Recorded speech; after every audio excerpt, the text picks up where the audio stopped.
All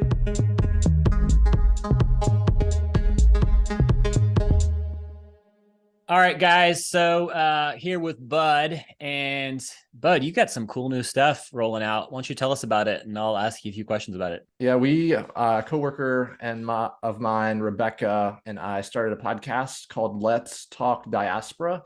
And so we know that there's lots of podcasts that you listen to, like the H3X podcast, where it's in the diaspora context, it's about multiplying disciples. But we said there's really not a podcast that's specifically focused on making Jesus known among the diaspora. Lots of podcasts talk about it, but we said we want to dedicate just space and time to talk just about this topic. So we've actually recorded all of the first season.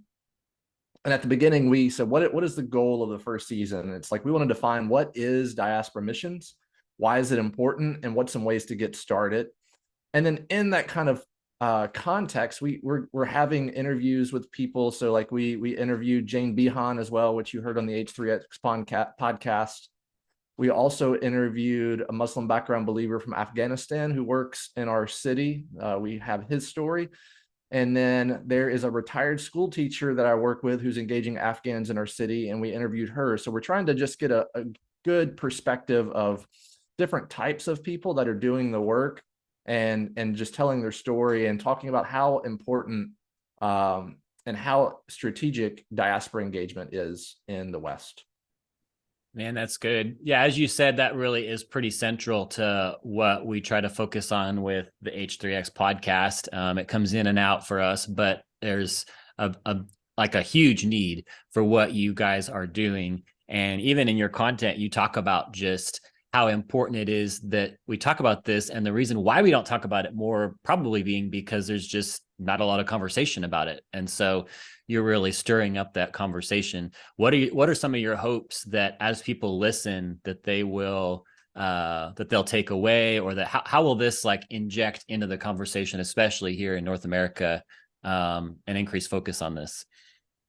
Yeah, I think as someone who's working with the unreached in the diaspora and around a lot of people that do that, sometimes there's this feeling of the worker, and then almost like this unsaid thing within churches. It's like, oh, what you're doing is great, but why didn't you go to India? Why didn't you go to Iraq? Why didn't you go to those places? And I think the biggest takeaway I want people to see is, if you are working among the unreached in North America, or just in the West in general, in a diaspora context, that you are doing it because God called you to it, and God brought people to you, and you're not unstrategic in what you're doing. You're following the leading of the Lord.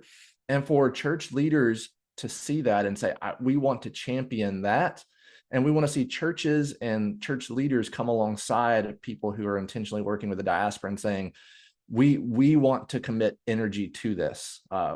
Finances, yes, but we want to commit energy, that we're going to talk about it. So that way everyone knows that who is the unseen mover that moves people. It is God. And if people are on the move, God is at work. The question is, how do we respond to that? I love it, Bud. And, I like some of the things you highlighted in there. I think sometimes in my experience engaging in diaspora work, it can be seen as like the backup plan or a secondary calling or those kinds of things. But man, there are unique dynamics to pioneering work among the diaspora that is needed and needs to be focused on, and can and should be a primary calling for many people. Can you speak to that as well, just where it fits into the work in North America and its importance? Yeah, I would say two things. Like, one, that there is like this Great Commission tool chest in North America, meaning we have all of these believers who have the identity of Christ as an ambassador of Christ. And then we have these, 50 million diaspora people, maybe 20 plus million unreached people groups in the United States, population, and saying, how can we get the people out of the toolbox into the field?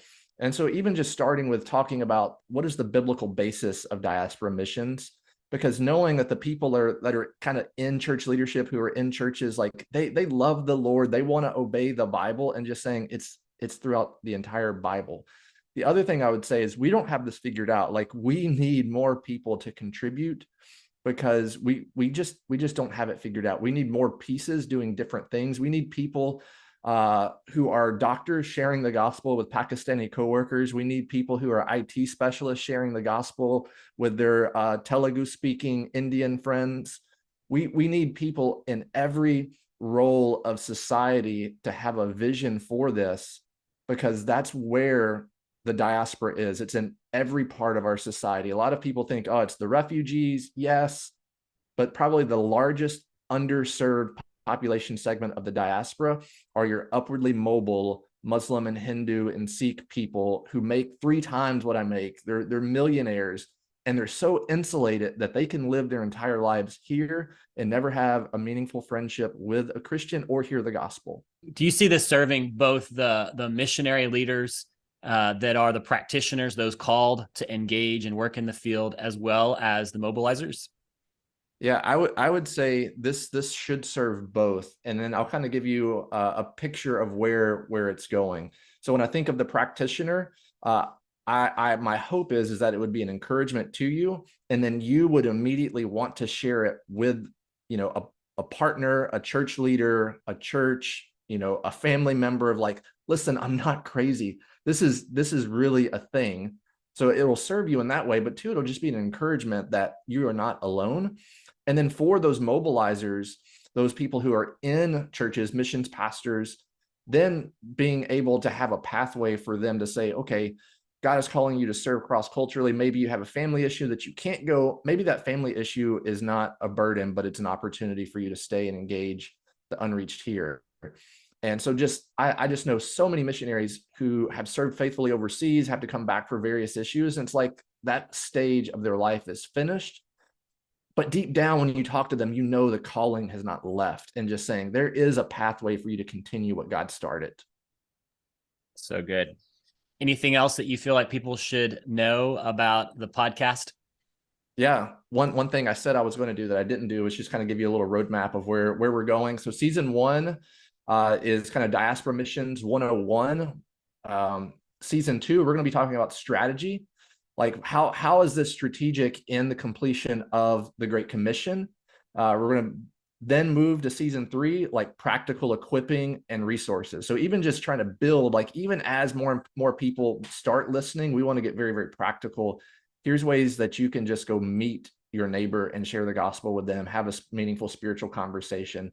Season 4, we're looking at this contrast between local and global, or how some people call glocal, and saying that is really the root of diaspora missions. It's not either or, it's both. And then ultimately, we want to get to church planting. So we're going to start talking about church planting in the diaspora, and then leadership development of this is a thing that's not really been explored, is developing leaders, cross-cultural leaders in the diaspora, because their identity has morphed living in the West. And so we've seen this happen in South Asia and the Middle East, but cross-cultural leadership development in a kind of third space setting is something that's not really been implemented very well. So we're going to talk about that. Not that we know all the answers, but we want to have a conversation about it. Well, I know our viewers and our listeners are going to check us out and want to learn more about it. So where can they do that, bud? Yeah. So on your podcast platform of choice, if you just search Let's Talk Diaspora, the sponsor for season 1 is upgnorthamerica.com. So if you go to upgnorthamerica.com, there's also a tab to access the podcast as well. And finally, I don't want to give any spoilers for your podcast, but what is the answer to how do you say diaspora or diaspora?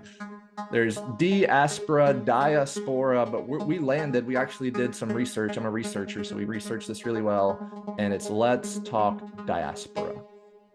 Thanks for listening, for watching. If this content has been helpful for you, please take a minute to rate, review, and subscribe to the podcast. It really helps us to get this content out there farther, to serve Jesus, grow his kingdom, and accomplish the Great Commission until there is no place left.